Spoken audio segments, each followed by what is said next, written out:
Good morning, dear students. Let us see the supplementary, The Hour of Truth by Percival Wilde. Percival Wilde was born on March 1st, 1887 at New York City. He was an American author and playwright who wrote novels and numerous short stories and one-act plays. His native is New York City and he was graduated from Columbia University in 1906 and worked for a time as a banker.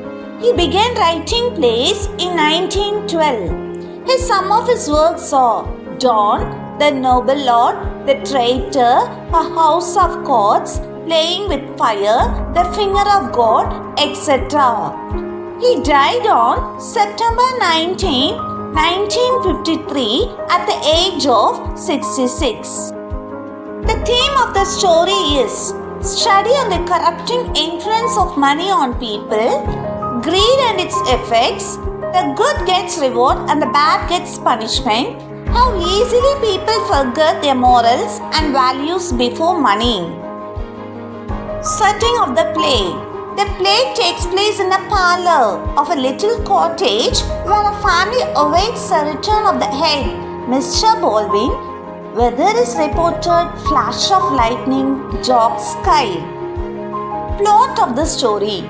Mr. Robert Baldwin works in the bank of Mr. Grissom, who is now in police custody for misappropriation of depositors' money.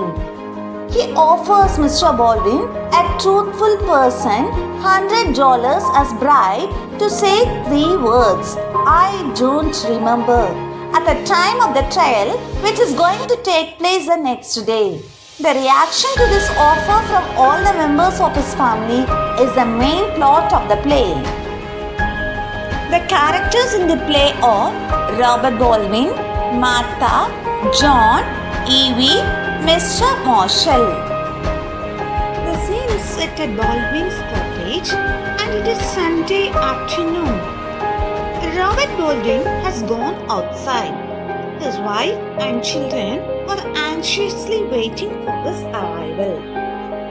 The sky is so dark. The family is expecting that it will rain and they don't know whether Baldwin had taken his umbrella or not.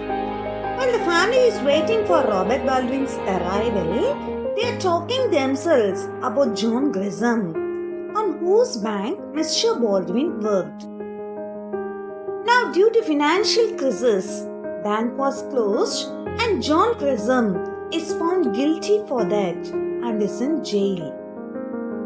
From their talk, it is evident that John Grissom's trial is on the next day and John Baldwin is giving evidence against him. But John Grissom calls him that day. They are very anxiously waiting to know why he calls Baldwin. Evie has a doubt whether Baldwin is involved in wrecking of the bank because every newspaper is mentioning that and Baldwin does not say anything against it. Martha tells that the newspaper is unfair to him. Since Baldwin is working under Grissom's order, the family has a doubt whether he had involved in the bank crash.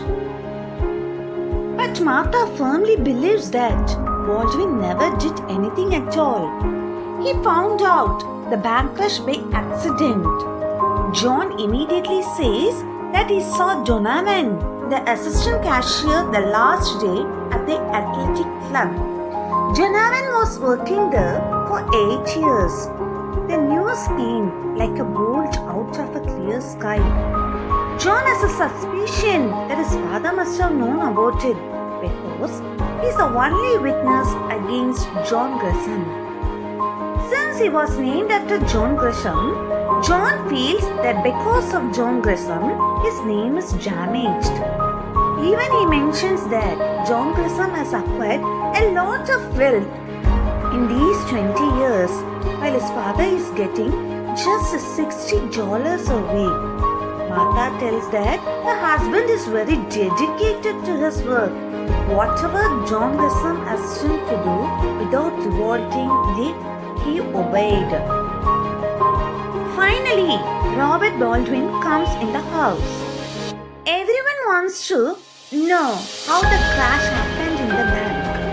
He tells that even he knows what John Grisham is doing only one day before the crash. It is under his pressure that John Grisham closed the bank. He even tells them why John Grisham wants him to meet. John Grisham wants him to tell the 3 words, "I don't remember," when the court asked anything about the bank crash to Robert Baldwin. If Robert Baldwin does this, he will get $100,000. But Robert Baldwin is an honest man, so he does not accept his proposal. But when the whole family hears about the money, their mind begins to change. They begin to convince John Grisham. Martha wants to know whether the depositors would lose any money. Robert Baldwin replies that no one will lose anything. Thus the family comes to know that the money is safe. John Grisham's crime was that he misappropriated the funds. The family begins to persuade Robert Baldwin to say lie and to help John Grisham. At first, Robert Baldwin is shocked. Martha tells him that since they named their son's name after John Grisham, it will be disgrace to their son. Also, it was John Grisham who sponsored John's baptizing. With these words, she forces Robert Baldwin to help John Grisham. According to Evie, if John Grisham tells the depositors that he will pay everything back the next day, they will hate Robert Baldwin for sending John Grisham to jail. John supports her by saying nobody wants to see him punished. He also feels that if John Grisham does not go to jail, he will start a business where Robert can become his partner. This makes Robert Baldwin to get angry. Martha tries to convince Robert Baldwin by saying that now John is the sole breadwinner of the family, but his income is not sufficient for the family to survive. If Robert accepts $100,000 from John Grisham, the family can lead a cozy life. Robert Baldwin never thinks that his family will change after hearing the amount which John Grisham will pay if Robert Baldwin says, "I don't remember," in the court. It makes him sad. He calls them shams, liars, hypocrites, and thieves. Still, the family persuades him to accept the money. By this time, Mr. Marshall, the president of Third National Bank, arrives inside the home. He gives a piece of happy news to Robert Baldwin and his family by telling that a good position is awaiting for Robert Baldwin in the Third National. He hears from John Grisham that Robert Baldwin has refused to tell lie in the court, which prompted John Grisham to confess Mr. Marshall. So Mr. Marshall is impressed by his honesty. As the play ends, he tells Robert Baldwin's family, "I can only say to you what every man will be saying tomorrow. How highly I honor and respect your husband."